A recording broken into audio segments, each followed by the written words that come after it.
안녕하세요. 백두산 금융연구소의 백두산입니다. 11월 2일 목요일 아침 9시 44분입니다. 미국과 유럽 증시는 상승 마감했습니다. FOMC나 재무부의 채권 발행 계획 등이 시장에 긍정적인 영향을 역시나 그죠? 긍정적인 영향을 미쳤던 거죠.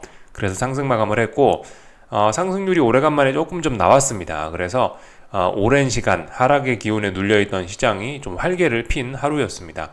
그래서 이쯤 됐으면 이제 조금 좀 의미 있는 반등이 좀 올라오고 있다라고 좀 볼 수가 있겠고요.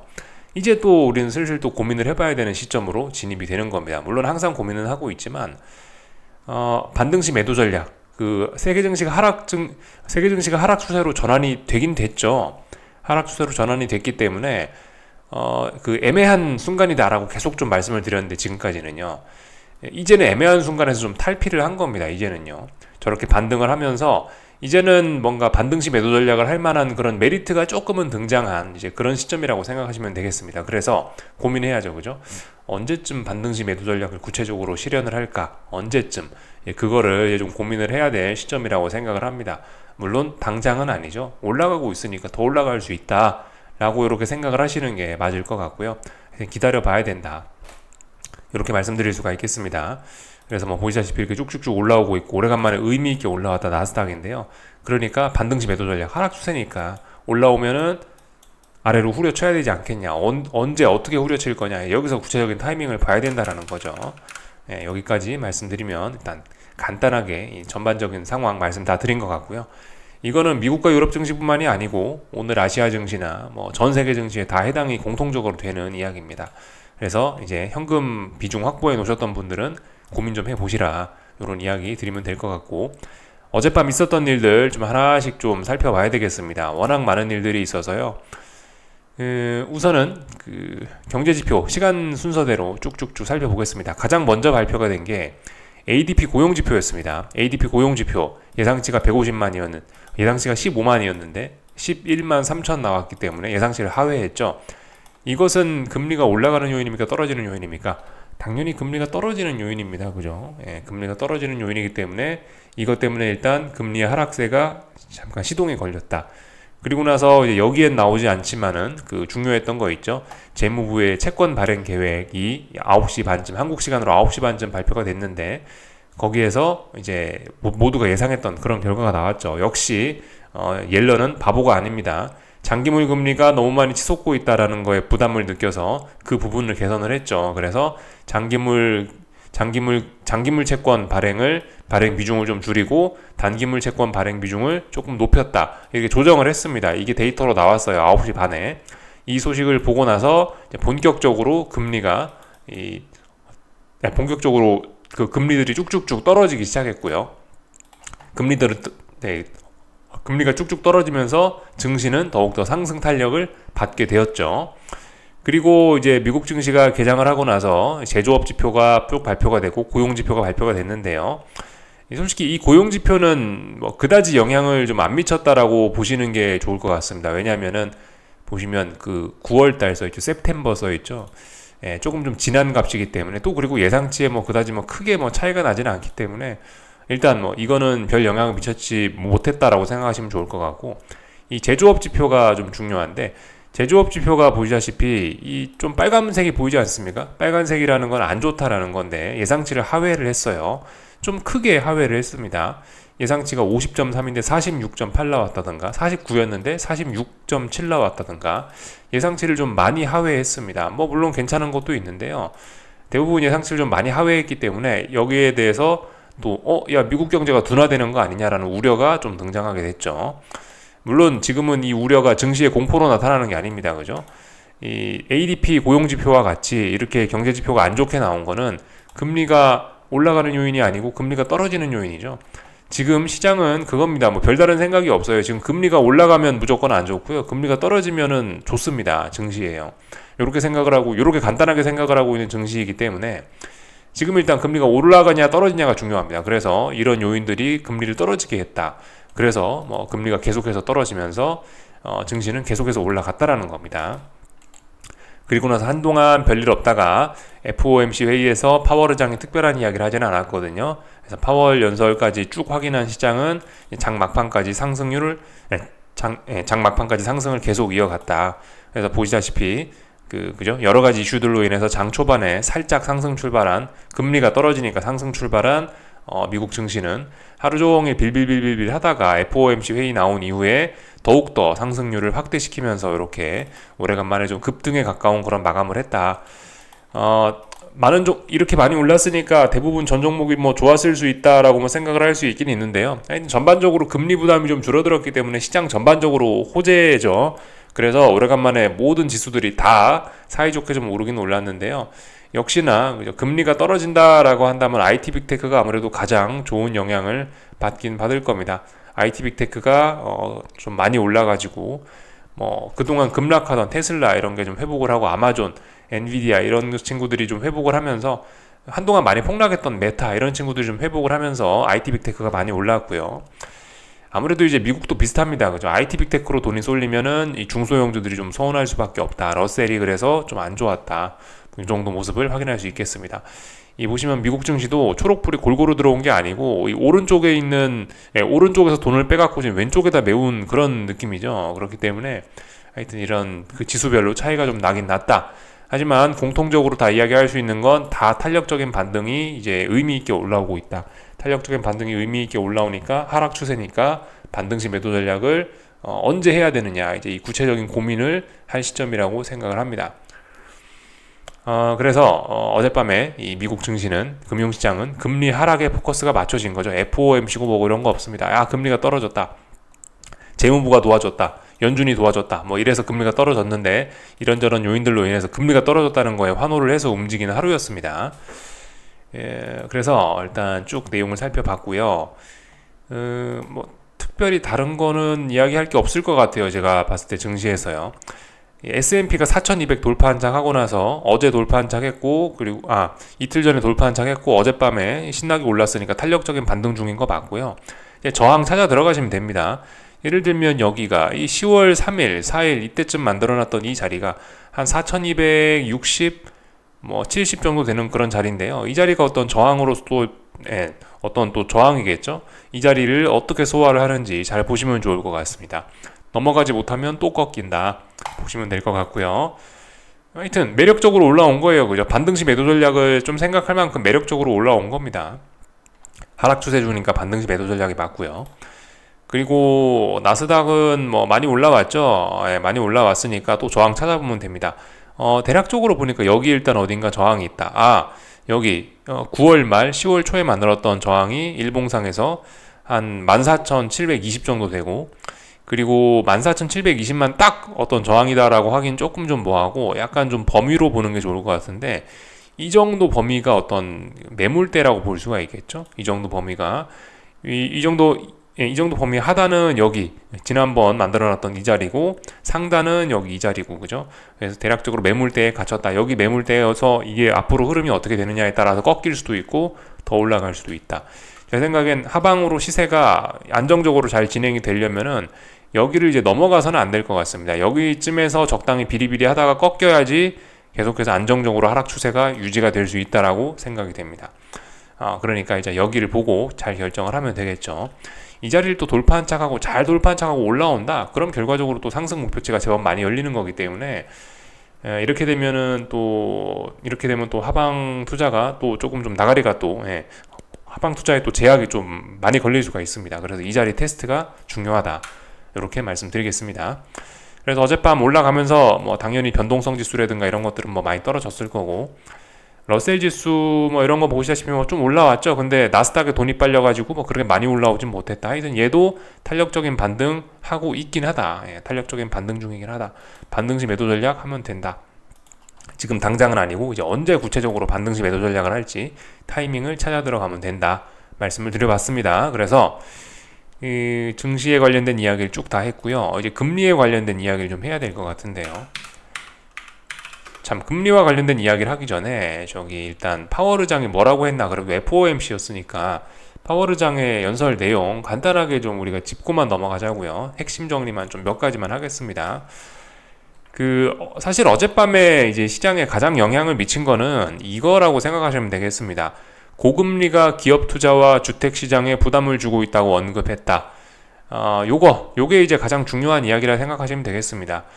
뭐 통화정책 자체에 대한 어떤 그런 변화 이런 거는 뭐 거의 없다라고 보시면 되겠고, 이게 중요한 겁니다. 최근에 장기물 금리가 너무 많이 올라가면서 대표적으로 10년물 금리가 5%를 잠시 상회하면서 고금리가 시장에 부담을 주고 있다라고 언급을 했죠. 그러니까 이거 고금리에 대해서 좀 견제를 하는 그런 발언을 한 겁니다. 이런 발언 때문에 금리가 많이 떨어졌다라고 보시면 되겠습니다. 그래서 어젯밤은 하여튼 전반적으로 이 옐런도 그렇고, 그러니까 재무부도 그렇고, 이 페드도 그렇고, 연준도 그렇고, 다 지금 너무 지나친 고금리를 좀 제한하는 그런 신호를 좀 보낸 겁니다. 그렇기 때문에 금리가 어젯밤 크게 떨어졌고, 그것 때문에 시장이 크게, 증시가 그것 때문에 크게 좀 올라간 겁니다. 안심을 좀 한 겁니다. 그래서 투자 심리가 확 좋아진 거죠. 이렇게 일단 볼 수가 있겠고요. 나머지는 특별한 거 없다. 여전히 그 물가가 최우선이다. 물가 목표 도달 관련해서는 아직 자신 없다. Not confident yet이라고 했답니다. 여전히 물가 어떤 인플레와의 싸움이 계속되어야 된다고 보긴 보는데, 다만 이제 최근에 너무 장기물 금리가 올라가면서 고금리가 이 경제에 부담을 주고 있다라고 언급은 한 거예요. 그러니까 이 고금리 인플레와 싸움을 해야 되니까 고금리 지속되는 거 맞긴 맞는데 너무 속도가 빠른 것 같다. 니네 좀 자제해. 채권 시장 니네 금리 올라가는 거 좀 자제해라. 이 정도로 좀 경고를 했다라고 보시면 될 것 같아요. 그죠? 또 그 여러 가지 것들이 있긴 있는데 굳이 언급할 만한 이야기는 없는 것 같고, 그냥 하여튼 별일 없었다. FOMC 회의가 이제 특별히 영향가가 없었다. 그냥 이 정도로 보시면 될 것 같습니다. 그래서 하여튼 금리에 대해서 그런 이야기들을 했고요. 그래서 금리가 크게 떨어졌다. 장기물 금리들이 크게 떨어지면서 시장이 안정됐다라고 볼 수가 있겠고요. 그래서 장단기 금리 차는 당연히 다시 역전이 좀 심화가 됐겠죠. 그죠? 그렇게 보시면 되겠고요.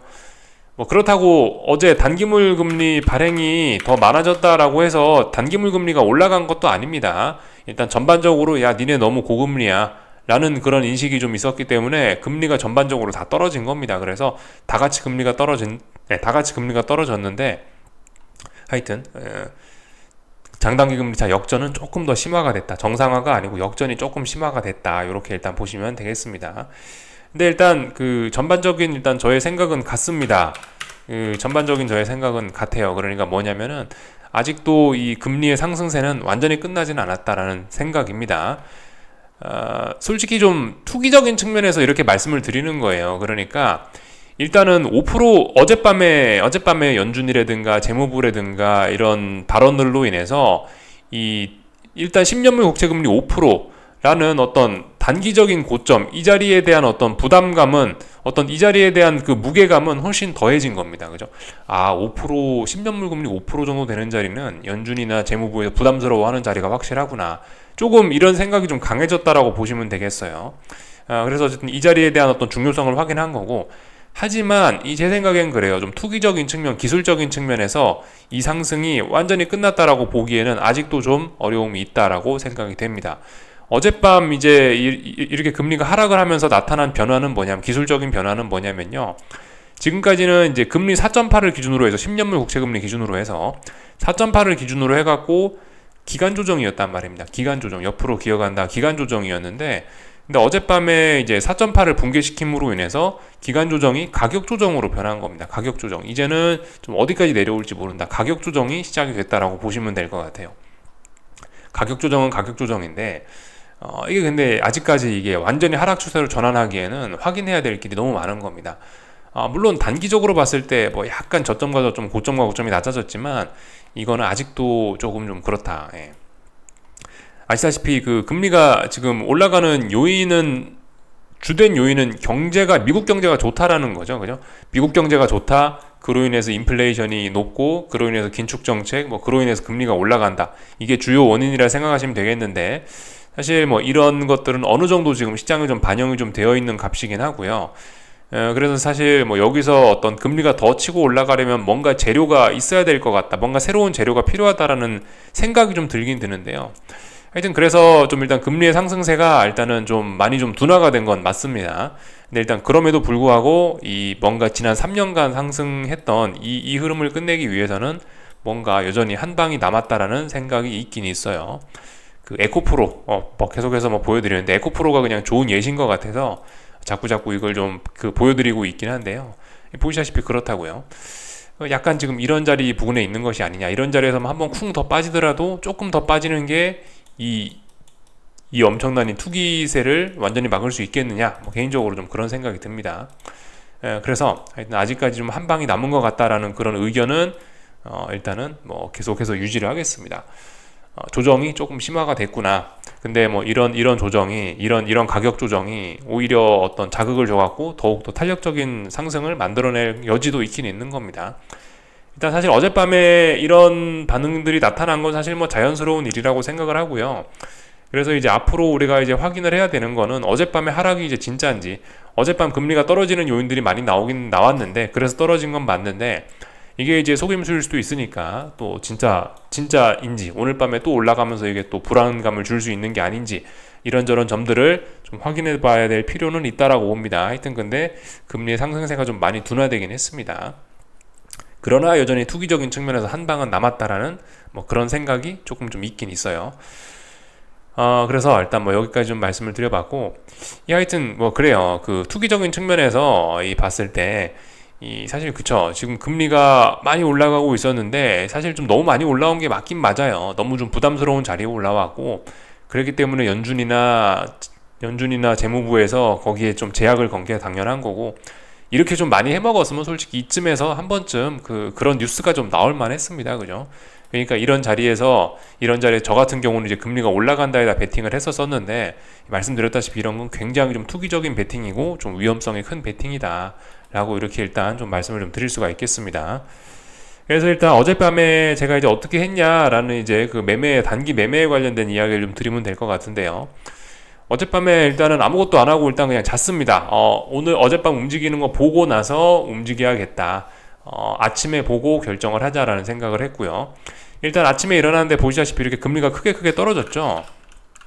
금리가 장기물 금리일수록 더욱더 크게 떨어졌기 때문에 일단 할 거다? 일단은 손절하면 됩니다. 다시 사면 됩니다. 그래서 일단 저는 어제 말씀드렸다시피 여기 금리가 올라간다에다 베팅을 했었고, 이날 31일 날에 아래 꼬리를 잡아갖고 일단은 들고 있었는데, 이걸 일단 되돌렸지 않습니까? 그러니까 지금 손해 중인 거고, 저의 생각은 그래요. 구체적인 손절 기준 그런 게 있지는 않은데, 일단 저의 생각은 그렇습니다. 이거 하루나 이틀 이상 자꾸자꾸 이 손해는 길게 끌고 가서는 안 된다라는 생각이에요. 다시 잡으면 그만입니다. 다시 잡는 게 물론 다시 잡는다라고 해서 제가 더 잘 잡는다라는 보장도 없어요. 오히려 지난번 진입보다 더 안 좋게 진입을 할 수 있는 가능성도 높습니다만은, 그럼에도 불구하고 일단 손해는 깔고 왔는 게 아니다라는 생각이에요. 그래서 일단 어젯밤에 쭉 다 봤고, 일단은 금리가 많이 떨어져서 제가 어떤 생각했던 그런 지지 라인을 붕괴시켰으니까 일단은 위험 관리를 할 겁니다. 오늘 밤에 일단 위험 관리를 할 거고, 다만 이제 오늘 밤에 바로 땡 하자마자 위험 관리하고 손절하고 그런 건 아니고, 적당히 이제 봐서 오늘 밤에 흐름 봐서 다시 또 고개를 들고 올라온다 그러면 이제 또 손절을 하는 거, 그럼 또 버티는 거고, 여기서 이제 계속해서 금리가 떨어질 것 같다 그럼 이제 완전히 손절하는 거겠죠. 하여튼 오늘 밤 보고 결정할 건데 손절할 계획이다. 특별한 일 없으면요. 네, 이렇게 생각을 하고 있습니다. 하여튼 어젯밤에 분명히 채권 시장에도 큰 변화가 나타난 거예요. 그죠? 금리가 어딘가를 붕괴시키고 선물 가격이 어딘가를 돌파 안착을 했기 때문에, 이거 같은 경우는 일단 어떤 새로운 신호로 받아들이시는 게 좋겠고요. 어젯밤 어떤 신호가 등장을 했으니까 거기에 맞춰서 저는 대응을 하는 게 맞겠죠. 그죠? 그래서 그렇다. 이 손해를 길게 끌고 가는 건 아니다. 다음에 다시 잡으면 된다라는 생각입니다. 그래서 일단 그렇게 할 예정이다 말씀을 좀 드려봤고요. 어젯밤에는 사실 왜 아무것도 안 하고 그냥 빨리 잤냐면요, FOMC 회의에 대한 나름 막연한 좀 기대를 좀 하긴 했거든요. 이게 이제 어젯밤에 제가 보면서 있었던 그런 과정인데, 대략적으로 이 시간쯤 ADP 고용지표가 발표됐고, 장대 양봉이 나온 이 시간이 30분 봉입니다. 30년 선물, 미국 30년 국채 선물 30분 봉이에요. 이 자리에서 재무부의 채권 발행 계획이, 구체적인 계획이 발표가 됐고, 이 구체적인 발행 계획으로 인해서 금리는 벌써 여기까지 올라왔습니다. 물론 중간에 ISM 제조업 지표가 부진하게 나왔던 것도 금리의 상승을 부채질했습니다. 그래서 하여튼 뭐 3중으로 싸대기를 맞았죠. 싸대기를 한 번에 3대나 맞았죠. ADP 고용지표, 재무부 채권 발행 계획, ISM까지 해서 일단 FOMC 회의를 앞두고 싸대기를 3번을 맞았어요. 그래서 싸대기 3번을 맞으면서 30분 봉인데요. 30분 봉상 어디를 넘어가면 안 되냐? 여기를 넘어가면 안 되는 자리였습니다. 그래서 지금 여기에 선을 2개를 그어 놨었는데 워낙 급하게 좀 올라갔었던 자리이기 때문에 이 자리가 돌파 한착 됐는지 확인이 좀 필요할 거다라는 생각을 좀 개인적으로 했고요. 그래서 FOMC 회의에서 삐끗 잘못하면은 여기서 다시 내려올 수도 있을 거라는 생각을 갖고 일단 금리가 일단 이게 올라가는 것까지 확인을 하고 잤습니다. 근데 아침에 FOMC 회의가 이렇게 만들어 놨죠. 그러니까 FOMC 회의에서 이 금리의 하락세를 재차 확인을 한 겁니다. 그래서 이 자리를 돌파한 착을 더욱더 공고히 어떤 확인을 한 거예요. 그렇기 때문에 이거는 일단은 손절을 하는 게 맞아 보입니다. 왜냐하면은 여기 그죠? 제가 금리 상승에 베팅을 했다라고 했죠. 금리 상승이 계속 되려면 여기를 넘어가서는 안 되는 거예요. 근데 지금 이 자리를 어젯밤에 의미 있게 넘어갔기 때문에 만약 오늘 밤에 다시 빨리 급하게 이 자리를 붕괴시키면 그러면 또 들고 갈 수 있습니다. 그러나 이 자리를 지금 다시 붕괴시키기보단 이거는 의미 있는 돌파 한착으로 봐줘야 되는 게 일단 맞다라고 봐요. 그래서 일단 오늘 밤에 본장 열리면 조금 보다가 일단 손절을 할 예정이다. 이렇게 말씀드리면 될 것 같습니다. 그래서 일단 여기까지 좀 말씀을 드렸어요. 물론 이게 일봉상으로 보면은 그죠. 일봉상으로 봐도 그래요. 일봉상으로 봐도 지금 중요한 자리가 대략적으로 이 자리가 되는데 하여튼 오늘 밤에 이 자리에 대한 어떤 그런 뭐 지지력을 테스트할 거다. 테스트 사실상 돌파 한착 할 것 같긴 한데요. 근데 일단 그래도 조금만 지켜보다가 근데 별일 없으면 손절할 것 같다. 이렇게 말씀드릴 수 있겠습니다. 그래서 제가 이번 첫 매매를 지금의 그 계좌 만들고 첫 매매의 어떤 사례를 보여드리고 있는데 교훈을 얻으셔야 되겠죠, 그죠? 역시 이런 자리는 아무나 하는 게 아니다. 역시 투기적인, 제가 이거 베팅하면서도 좀 말씀드렸죠. 이거는 좀 지나치게 좀 투기적인 베팅이다. 물론 추세에 맞는 정방향 베팅이긴 한 건데, 근데 그럼에도 불구하고 너무 올 때까지 좀 많이 왔기 때문에 좀 부담스러운 자리인 건 맞다. 그죠? 그만큼 지금까지 금리가 많이 올랐었기 때문에 이제 금리의 상승을 견제하는 그런 움직임들이 나타날 만한 좀 그런 때이긴 했습니다. 그래서 굉장히 좀 투기적인 베팅을 했었던 건데 역시 보시다시피 투기적인 베팅의 끝은 좋지 않다, 여러분들.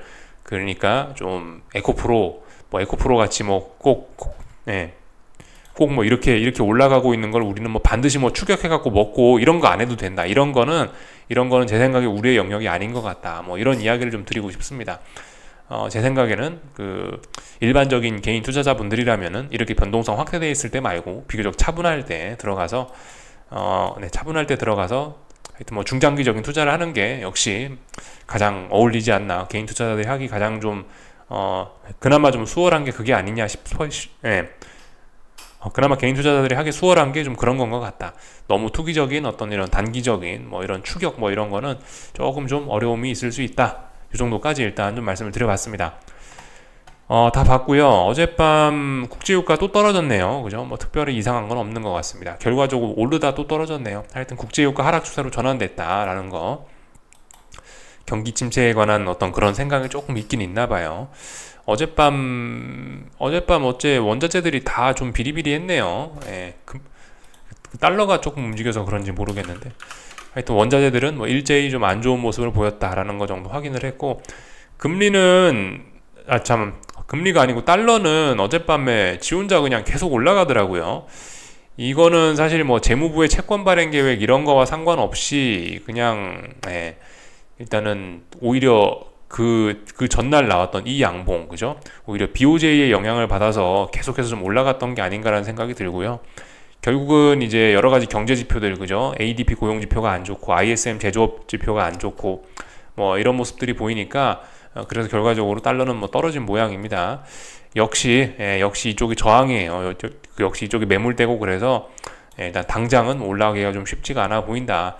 근데 달러가 이렇게 하락을 했음에도 불구하고 이게 국제유가라든가 원자재들이 좀 일제히 좀 약한 모습을 좀 보이는 것 같은데, 하여튼 뭔가 수요 둔화에 대한 그런 우려가 좀 있긴 있는 모양이긴 한가 봐요. 그래서 일단 여기까지 좀 말씀을 드리면 될 것 같습니다. 하여튼 국제유가는 잘 빠지고 있다. 기름값 앞으로 떨어질 예정인가 보다. 이렇게 보시면 될 것 같습니다. 그래서 다 이야기했습니다.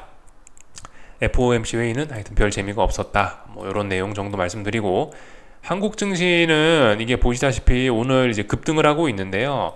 이거 그저 자연스럽습니다. 왜냐면은 다른 나라들은 이미 FOMC 회의 전 어제부터 해서 이미 탄력적인 반등을 하고 있었는데 한국은 못 따라갔단 말이에요. 한국은 그 탄력적인 반등도 못 하고 있었어요. 그러니까 한 발 뒤쳐져 있었단 말입니다. 근데 어젯밤에 이제 탄력적인 반등이 더 강화가 되니까 어떻게 된 거예요? 뒤늦게라도 따라가야 되는 겁니다. 그래서 남들이 이미 저만큼 위에 올라가 있던 거 한 번에 지금 오늘 며칠치를 한 번에 따라잡고 있는 겁니다. 그래서 이렇게 2% 정도 되는 선물이 5포인트, 6포인트 가까이 지금 급등을 하고 있는 거고요. 하여튼 똑같습니다. 반등시 매도 전략 언제 할까 생각하고 계시면 될 것 같고요. 어떤 의미 있는 저항은 어딜까요? 뭐 제 생각엔 예를 들면 이런 자리들 318 정도? 일단 318 그리고 320 이런 자리들이 어떤 중요한 저항이 될 것 같습니다. 318에서 320 사이는 매물대라고 봐도 될 것 같고요. 그래서 일단 뭐 318에 터치하냐 안 하냐 뭐 일단 이런 것부터 일단 좀 잘 보시면 될 것 같고요. 하여튼 드디어 의미 있는 반등이 올라왔다. 반등시 매도 전략을 좀 그래도 좀 해볼 만한 좀 그런 매력이 조금 생겼다 이겁니다. 그렇지만 당장 오늘 해라 뭐 그게 아닙니다. 일단 좀 지켜보다가 어딘가 또 저항이 또 누적이 되면은 또 빠져야 되겠죠. 아직 처음으로 올라온 거기 때문에 이제 반등이 시작됐구나 이 정도 생각만 해주시면서 보시면 될 것 같고요. 저기 코스닥 지도 이제 오늘 올라오고 있죠. 코스닥 올라오고 있는데 코스닥의 탄력적인 반등의 기준은 역시 1190 정도 뭐 될 것 같습니다. 일단 뭐 이런 자리는 넘어줘야 되는데 일단 저항 테스트하고 있다 싶고요. 하여튼 뭐 기다리자고요. 아직 코스닥은 의미 있는 반등, 탄력적인 반등이 아직 올라오지 않았습니다. 그죠? 그러니까 하여튼 근데 올라오겠죠. 다만 이제 오늘 코스피가 돈을 다 빨아먹고 있기 때문에 코스닥이 조금 소외가 되고 있는 것은 분명해 보입니다. 뭐 환율은 뭐 떨어지고 있고요. 그죠? 연준에서 좀 비교적 좀 비둘기파적인 이야기를 했으니까 환율은 뭐 떨어지고 있고 달러도 떨어졌으니까 떨어지고 있고요. 지금 보시면은 이 고점은 조금씩 낮아지고 있고 저점도 조금씩 낮아지고 있습니다. 물론 아직 어디 중요한 자리들을 붕괴시킨 건 아니라 아직까지는 그냥 박스권 이내에 봐주시면 되는데 힘이 분명히 조금 빠지고 있습니다. 그죠? 이런 점들 보시면 되겠어요. 그래서 뭐 이런 자리에서 지금 눌림심에서 생각하시면 되긴 되는데 근데 이게 보시면 이 눌림시 매수를 하기에는 지금 보시면 저점이 좀 낮아지고 있기 때문에 눌림시 매수 함부로 지금 일단 생각하시면 안 됩니다. 이 박스권 하단 정도까지 일단 열어놓고 보셔야 될 것 같아요. 박스권 하단이라는 게 제 생각에 뭐 이 정도까지는 일단 열어놓고 봐야 되는 게 맞지 않나 싶어요. 그래서 일단 뭐 지금 특별히 드릴 이야기는 없고 하여튼 뭐 그렇다. 요 정도까지 말씀드리면 될 것 같습니다. 그래서 드디어 이제 올라오면서 이 애매했던 그런 게 좀 끝난 겁니다. 이젠 차라리 좀 대응하기 쉬운 영역으로 올라섰다라고 생각이 됩니다. 하여튼 똑같습니다. 그래도 지금 당장은 아니고 그 와중에도 또 구체적인 타이밍을 잡아야겠죠. 여기까지 하겠습니다. 궁금한 거 리플 남겨주시고요. 오늘 저녁에 뵙도록 하겠습니다. 여기서 마치겠습니다.